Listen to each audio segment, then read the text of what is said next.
What's up? I'm back. In this segment, I'm going to talk about the planets and the zodiac. Very important concepts to understand when you're on the path of spirituality. We have a lot of books on astrology, and a lot of people have done a really good job. Astrology is one of the oldest sciences to man, really. Only rivaled probably by alchemy and magic in terms of which one's the oldest. In essence, really, they all kind of had the same age in a sense because at one time, alchemy, magic, astrology, and something called theurgy was all one science, and then they eventually split apart. I'm gonna talk about more about astrology a little bit, but really more focus on the 10 planets and the zodiac, right? The thing is, because you have lunar astrology, you got stellar astrology. I'm not gonna get too technical with the astrology. The interesting thing is though, is that when you deal with magic, when you even deal with spirituality, because I know a lot of people here are probably more. It's more people who are into the mystic path than the magic path. But for either path, a mystic path is just yoga, higher level spirituality. But for both, the planets understand the planets are crucial. Partly the reason why is because even your 7 chakras were basically always related to the 7 major planets, 7 visible planets of the solar system. Now, people counted the moon and the sun as planets. It wasn't because early astrologers thought they were actual planets like Mars and Venus, but the moon and the sun still had a visual effect, just like how the planets did, and they were symbolic of an actual spiritual energy.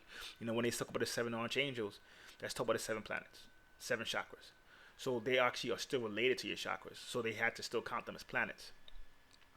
The interesting thing is, the sun and the moon I find interesting because they also could be representative of yin and yang in a sense. And when I say yin and yang, one is electric, one is magnetic. In your body, you have what hermeticists will call the electrical magnetic fluid, where you have one side that's electric, one side that's magnetic. And understanding that is the key to all spiritual work. So the sun and the moon are actually symbolic of that, where the sun, being father yang, is the origin of all life in the solar system. Without it, we would die very quickly. And when you really look at it carefully, what does the sun represent? Well, it represents this energy that's so intense you can't even look at it directly. It's your life force, but it's so intense you can't even look at it directly. So what does that mean? Well, the moon comes in, and the moon is totally different. It's passive. You could look at the moon, you could admire it, you could admire the phases of the moon. And on a higher level, that represents the father and the mother, where the father is visible. It's obviously the source of the structure, but the mother is the caregiver. She's the one who houses the light and brings it to manifestation. So in the early days of a child's life, the mother is way more important. No disrespect to the fathers. In the early days of a child's life, the father eventually takes over, or becomes equal as the kid gets older. And of course, this is if everything's going right, of course. So, in a sense, even the light of the moon is still coming from the sun. So when you look at it carefully, the sun and the moon are the two superpowers in the sky. In fact, the sun is like 400 times further away from the moon, 400 times bigger. But because of that scenario, when you look at both of them, they could look like the same size, in a sense. So even though the moon gets its light from the sun, they could look like equals. And in a sense, the moon being there totally helps make life on Earth almost very comfortable and makes it where the equilibrium of the planet is at such a way where complex life that we have now can actually develop. Now that's very important because when you're looking at it, both the sun and the moon have psychological as well as physical effects on the body. And that's extremely important to understand because that's when you start to get into the other planets. When a planet is visible, for the most part, right, to the naked eye, via a telescope, and it's very visible, what tends to happen is those planets have more effects on the body than the planets that you can't see without a telescope. Big difference. So, Venus, Mercury, Mars, to some extent, Saturn and Jupiter, very visible, very obvious to see. Their effects on the body are intense, both mentally, spiritually, and physically. When you can't see the planet, its effect on the body is really only even mental and astral. Big difference. So, in a sense, for instance, the moon could affect a woman's menstrual cycles, right? Even the phases of the moon affects our subconscious mind. The subconscious mind programs the cells. So the moon actually has an effect on our physical cells as well. So when you see the planets visibly, they have the most effect. That's where you get Uranus, Neptune, Pluto now. It's harder to see them visibly. So their effects are more mental and astrally.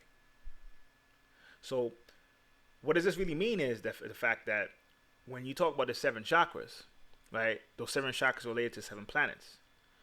When you start to practice an upgraded spirituality, you actually have to invite the other 3 planetary energies to your physical body and kind of ground them into your spiritual physical body, and that creates changes in the physical body. That's why alchemy and magic magic and astrology were intertwined or interconnected with each other, because the alchemists would actually understand the archetypal energies of what Uranus, Neptune, Pluto represented and included it in his work. And when they did that over a long period of time, their body would change, and what would happen is that Plutonian, that Neptunian, that Eurasian energy will be included in the body, transforming the body to something else. So in a sense, what that really means is Uranus, Neptune, Pluto to astrologers was not really as concerned with everyday life as the 7 closer planets. And then that'll be the same with the zodiac, where the zodiac obviously was used, our soul, our spirit used it to manifest in the physical. And they affect us, obviously, mentally and physically. Mentally and more astrally. And they have some physical effects. But you have to go out of your way by practicing a spiritual system that understands how to actually further include the zodiacal energies in your body. So, for instance, most people will say, I'm a Leo, I'm a Sagittarius, I'm a Capricorn. And what will happen is, for the most part, that'll be the dominant sign or energy in their mind, right? That affects their personality more than any other sign. But the real goal is to have a harmony between all 12 signs. Because in Kabbalah astrology, you have 36 personality types that's actually related to astrological signs. Each sign has 2 major poles, and then there's one in the middle, so that'll be 3. So you have 12 times 3 is 36. So in Kabbalah psychology, you have 36 different smaller personalities. The goal will be to harmonize all those personalities into one, so you speak from one voice. When you speak from one voice, that creates big time changes in the way you see the world, your personality changes, and you'll be able to actually physically affect the body. So in a sense, modern astrologers at this point, they look at astrology as this robotic thing. But astrology is actually a living art. The planetary intelligence, the zodiacal, the intelligence of the constellations are energies that's actually intelligent, that are actually living. That actually live in your body and reflected on it, and the ones that are not, you can invite in your body. Because even though we have 12 constellations related to zodiac, we have more that the person in question can actually invite to their body. There's many reasons why, let's say the pyramids are made, and certain pyramids pointed to certain constellations. But there was some truth to it. If the pyramids were aligned to Sirius or Orion, and you make a pilgrimage around it, you're inviting those energies into your body, which will transform your body if you do it for a long period of time, so over years. So that would in fact change the body into something else. And hence why in some systems additional chakras are starting to become made. Sometimes you get people in the New Age community who talk about 13 chakras, and the human body doesn't have 13 chakras in the beginning. That's something that has to come over time. Over when you practice a certain type of spiritual work, when you understand the constellational energies, when you confuse the constellational energies with the astral energies, which some people could call chi, over years, that creates changes in the body. So when you understand that, having a simple understanding of the planetary energies around you, as well as the elemental energies in you and around you over Mother Nature, totally is important. Because at this stage, what happens for the most part is, we have the 7 chakras, and that's symbolic of the 7 planets that are active, but the other 3 have to be, you kind of have to go to them, and then when you come to them, they answer, they represent energies that come to you. Same with the constellational energies when you see 12. Eventually, once you really know what you're doing, it could go past 12, and you can invite more constellation energies into your body. That represents a higher type of spiritual knowledge. This is the reason why, in a sense, when the alchemist and the magician were doing their work, you have to know astrology. Because it represents a living system that intertwines with magic and alchemy. And even if you were into just the mystic path of yoga, it will still affect you psychologically. So it's not just something as simple as I want to predict my future for the day or for the year, or I just want to have my birth chart. It's a real living science that represent actually parts of your body. You know, you say Aries is the head, Taurus is the neck. You know, Cancer could be the stomach, Leo could be the spinal column.